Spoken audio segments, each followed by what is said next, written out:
ও no, surprise! কেমন surprise দিলাম বল তোকে।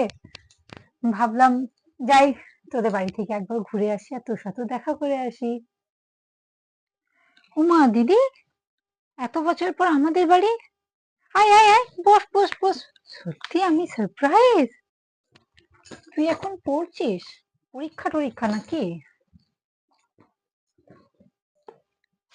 হ্যাঁ রে, পড়ছিলাম। আসলে সামনেই আমার পরীক্ষা না, ওই জন্য। তুই আয় তুই আয়। বাবা, আমি আসার আগে ভাবছিলাম তোদের যা রাস্তার অবস্থা, তাতে কখন পৌঁছাবো কে জানি, কিন্তু এখানে এসে আমি অবাক।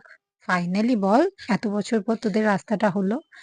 ওই জন্য আসতে আমার খুব একটা অসুবিধা হয়নি রে। না, এখন সত্যি অসুবিধা হবে না, রাস্তাটা হচ্ছে না আমাদের, ওই জন্য। ফাইনালি তাহলে তোর আমার কথা মনে পড়ে আমাদের বাড়ি আসতে ইচ্ছে গেল বল। অনেকদিন লোকের কাছে তোর নিয়ে নিন্দা করিনি, তাই তোর বাড়িতে এসে কিছু মশলা নিলাম যাতে তোর নিন্দা করতে পারি লোকের কাছে। না রে, আসলে কি বলতো, এতদিন কাজে খুব ব্যস্ত ছিলাম তো। এখন একটু কাজটা কম হয়েছে, তাই ভাবলাম যাই তোদের বাড়ি থেকে ঘুরে আসি। বাহ, ভালো করেছিস।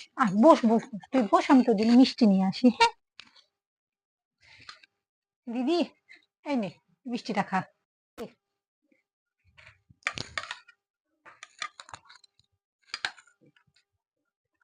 হুম, তোদের এখানে মিষ্টিগুলো কি ভালো খেতে! আমাদের ওখানে গুলো এত ভালো নয়। ভালো লাগছে। আচ্ছা শোন না, তুই একটু মিষ্টিগুলো খা। আমি একটু আসছি, আমার একটু কাজ আছে, জাস্ট আমি করে এক্ষুনি আসছি, ঠিক আছে? তুই ততক্ষণ খা। ঠিক আছে, যা, কাজটা করে আমি এখানেই বসে আছি। বাবা রে, অনুর বাড়িতে কত জিনিস!